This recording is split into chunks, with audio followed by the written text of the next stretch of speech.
Hello students, welcome to my YouTube channel bright future English classes. और आज इस video में हम पढ़ेंगे सीबीएसई 10th क्लास इंग्लिश की बुक फर्स्ट फ्लाइट का chapter from the diary of Anne Frank, जिसे खुद एनी फ्रैंक ने लिखा है। वैसे तो डायरी ऑफ एनी फ्रैंक एक नॉवेल है, लेकिन हमारी बुक फर्स्ट फ्लाइट में केवल उसका एक पार्ट लिया गया है एज अ चैप्टर। तो जो हमारे कोर्स में एक पार्ट इस नॉवल से लिया गया है, केवल हम उसी की बात करेंगे, क्योंकि वैसे तो एनी फ्रैंक का जो नॉवल है वो काफ़ी बड़ा है। तो हमारे इस चैप्टर में केवल एक वो पार्ट लिया गया है जिसमें जो एनी फ्रैंक है वो अपने डायरी में अपने स्कूल के एक एक्सपीरियंस को लिखती है। और स्कूल के किस एक्सपीरियंस को? जब उसके स्कूल में रिज़ल्ट का अनाउंसमेंट होने वाला था, यानी कि रिज़ल्ट आने वाला था। साथ ही साथ वो शुरुआती वो एक्सपीरियंस भी लिखती है कि कब और कैसे और क्यों उसने डायरी को लिखना शुरू किया। इस स्टोरी में एनी फ्रैंक बताती है कि डायरी को लिखना उसके लिए एक बहुत ही स्ट्रेंथ सा एक्सपीरियंस था। क्यों? क्योंकि इससे पहले उसने कभी कुछ नहीं लिखा था और उसे ये भी डर था कि एक केवल और केवल 13 साल की लड़की के द्वारा लिखे गए लेख को पढ़ने में कोई भी इंटरेस्ट नहीं दिखाएगा, क्योंकि जब एनी फ्रैंक ने अपनी डायरी को लिखा था तब वो केवल 13 वर्ष की थी। एक दिन वो घर पर बिल्कुल उदास थी और तब उसके मन में एक विचार आया कि व्यक्तियों से ज़्यादा कागज़ों में सहनशीलता होती है, यानी कि paper has more patience than people. और तभी से उसने अपनी डायरी को लिखने का डिसीज़न लिया और उसने साथ ही साथ ये भी डिसाइड किया कि जब तक उसका कोई रियल फ्रेंड नहीं बन जाएगा वो अपने डायरी को किसी को भी पढ़ने नहीं देगी। वैसे तो एनी फ्रैंक के सराउंडिंग, यानी कि उसकी फैमिली में 30 पीपल थे, बट कोई भी उसका रियल फ्रेंड नहीं था। इसीलिए उसने अपनी डायरी का नाम किटी रखा। ये डायरी उसको उसके पिता के द्वारा उसके 13th बर्थडे पर दी गई थी, जब उसका 13वां जन्मदिन था। इस डायरी में वो ये भी लिखती है कि उसे अपनी ग्रैंड मदर की काफ़ी याद आती थी, वो हमेशा उसको मिस करती थी, क्योंकि इस डायरी के मिलने से कुछ ही समय पहले एनी की ग्रैंड मदर की डेथ हो गई थी।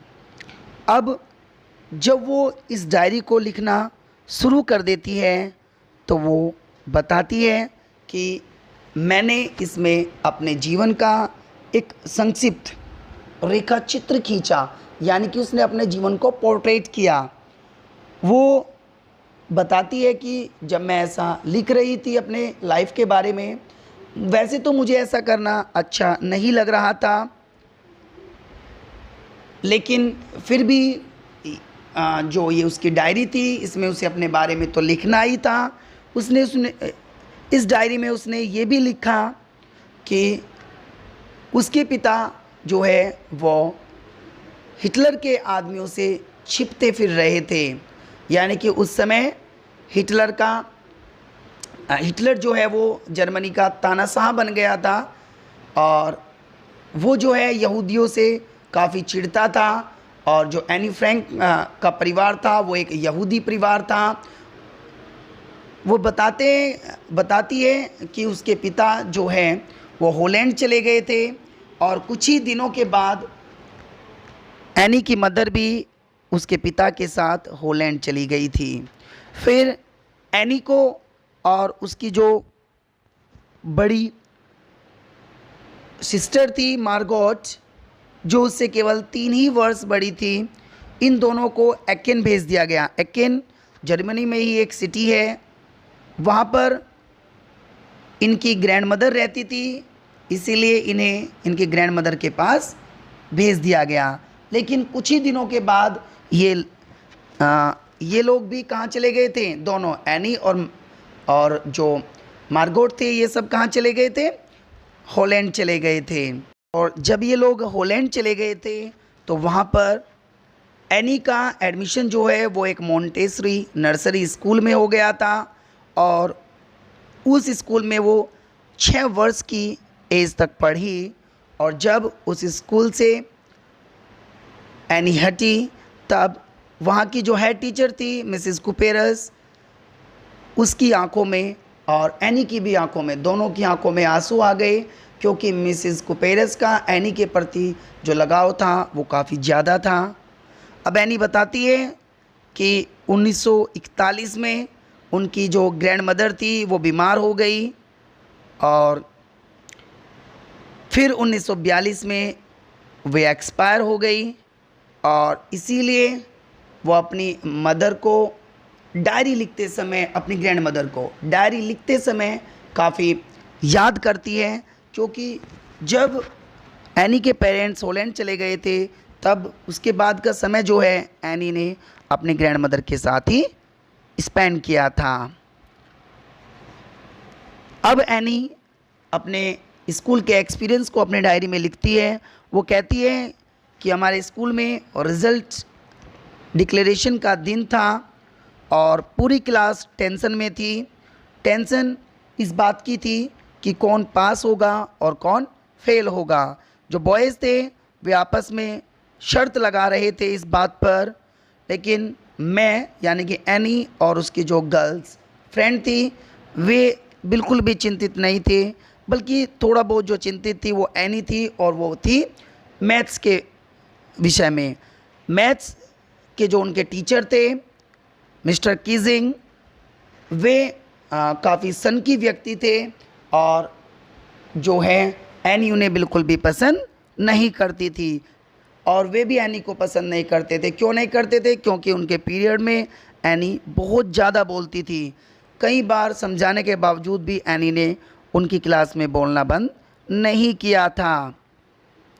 अब एनी बताती है कि उसके बोलने की वजह से उसके जो टीचर थे मिस्टर कीजिंग उसको एक्स्ट्रा होमवर्क दिया करते थे एज अ पनिशमेंट।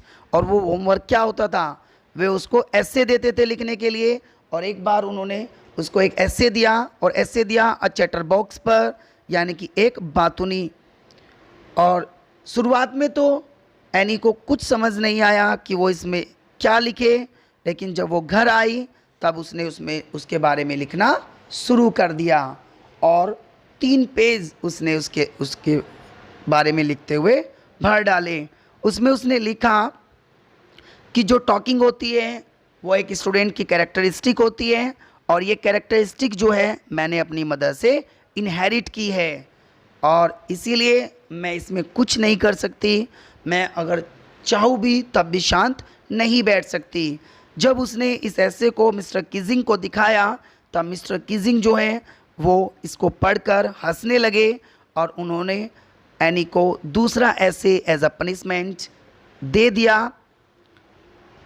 क्योंकि एनी ने इसके बाद भी क्लास में बोलना बंद नहीं किया था। इस बार उन्होंने उसको एक ऐसे दिया, उसका नाम था एन इनकोरिजेबल चैटर बॉक्स। इस ऐसे को भी एनी ने बहुत ही अच्छी तरीके से लिखा और इस ऐसे ने मिस्टर कीजिंग को सेटिस्फाई भी कर दिया। और उसके बाद एनी लगभग 2 लेसन्स तक तो बिल्कुल भी नहीं बोली, लेकिन फिर उसने दोबारा से बोलना शुरू कर दिया। अब उन्होंने लास्ट में उसको एक और ऐसे दिया और इस ऐसे का नाम था quack quack quack said mistress chatterbox. The class too roared into laughter hearing this, यानी कि इसको सुनकर पूरी की पूरी क्लास जो है वो एकदम से हंसने लगी। जैसे ही मिस्टर कीजिंग ने एनी को इस ऐसे का नाम बताया तब सारी क्लास ज़ोर ज़ोर से ठाके मारकर हंसने लगी, यहाँ तक कि एनी भी। अब एनी कुछ ओरिजिनल लिखना चाहती थी। इस बार एनी की एक मित्र थी सैनी, जो कि पोइट्री में काफ़ी अच्छी थी और उसने एनी को एक सजेशन दिया। उसने एनी से कहा कि उसे इस एसे को पोइट्री फॉर्म में लिखना है और उसने खुद एनी की इस एसे को लिखने में मदद की। अब एनी ने जब इस एसे को पोएटिक फॉर्म में लिखा तब उसने इसमें एक कैरेक्टर लिया। वो था जो कैरेक्टर्स लिए वो थे मदर डक और फादर स्वान का, और उनके जो 3 बेबी डकलिंग्स थे। और इस ऐसे में एनी ने लिखा कि जो 3 डकलिंग्स थे उनको फादर स्वान के द्वारा काट कर मार दिया गया। और किस लिए? जस्ट इसलिए कि केवल वे बहुत ज़्यादा क्वैक करते थे, यानी कि बकबक करते थे, क्वैक क्वैक करते रहते थे। अब जब एनी ने इन चीज़ों को लिखा और मिस्टर किजिंग को दिखाया तब मिस्टर किजिंग एकदम से सीरियस हो गए और उन्होंने इसको राइट वे में ले लिया। और उस दिन के बाद से जो मिस्टर किजिंग थे उन्होंने एनी को एज अ पनिशमेंट कोई भी ऐसे या कुछ भी चीज़ एक्स्ट्रा होमवर्क के रूप में लिखने के लिए नहीं दी, और बल्कि उन्होंने उसको बोलने से भी नहीं रोका। और मिस्टर किजिंग जो है बल्कि वे पूरी क्लास में काफ़ी हंसी खुशी से जोक करते हुए नज़र आए, यानी कि वे भी अच्छी तरीके से बच्चों के साथ हंसते हुए पढ़ाने लगे। यही थी डायरी ऑफ एनी फ्रैंक की समरी, जो कि हमारे फर्स्ट फ्लाइट की बुक के चैप्टर में ली गई है। आई होप आप लोगों की समझ आई होगी। Thank you for watching video. Thanks a lot.